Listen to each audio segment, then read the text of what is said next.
Ijtimoiy tarmoqlarda Oliy Majlis Qonunchilik palatasi spikeri o'rinbosari, Milliy tiklanish demokratik partiyasi Markaziy kengash raisi Alisher Qodirovning Surxondaryo viloyati Oltinsoy tumanida sodir bo'lgan voqea yuzasidan bildirgan fikri keng jamoatchilik tomonidan muhokama qilindi. Muxbirimiz ushbu masala yuzasidan bevosita deputatning o'zi bilan suhbatlashdi. Assalomu alaykum. Alisher aka, Surxondaryo viloyati Oltinsoy voqeasiga bildirgan fikrlaringizdan so'ng ijtimoiy tarmoqlarda bu fikrlarga qarama-qarshi bo'lgan turli xil fikrlar bildirildi. Shunga munosabatingiz? Agar biz jamiyatda o'zimizning huquqlarimizni himoya qilish uchun davlat xizmatchilariga qo'l ko'tarishni boshlasak, ichki ishlar xodimlariga qarshilik ko'tarishni boshlaydigan bo'lsak, bu muammoni keskinlashganligini ko'rsatadi. O'zbekistonda bugungi olib borilayotgan ijtimoiy iqtisodiy islohotlarni barchasiga zarar beradi. Biz men aynan shu nuqtai nazardan bu fuqarolarning xatti-harakatlariga keskin chora ko'rilishi tarafdori odam sifatida o'zimning munosabatimni bildirdim. Mutasaddilar qurilgunga qadar chora ko'rishi mumkin edi-yu. Albatta biz bu yerda hech kimni oqlayotganimiz yo'q.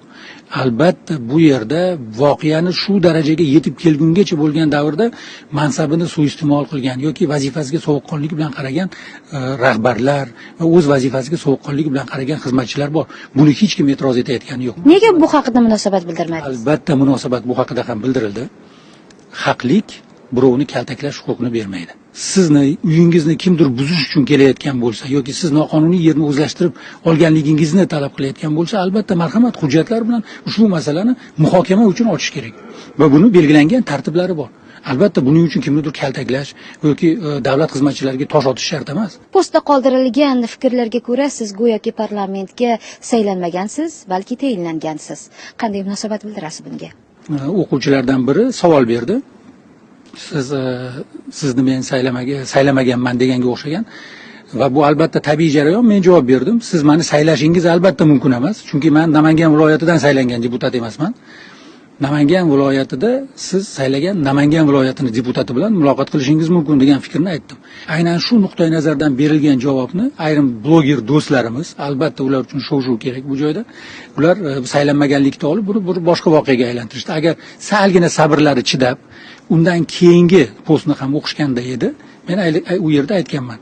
Meni saylovchilarim Sharof Rashidov tumani, Zafarobod tumanidagi saylovchilarim bunday fikrda emas. Men o'z saylovchilarim oldida doimo hisobot berib boraman.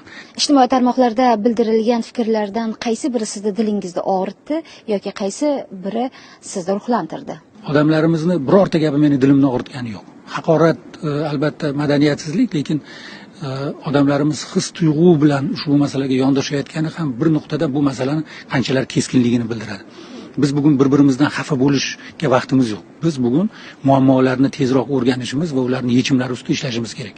Dilimiz og'rib bir-birimizdan xafa bo'lib o'tirishimiz kerak emas.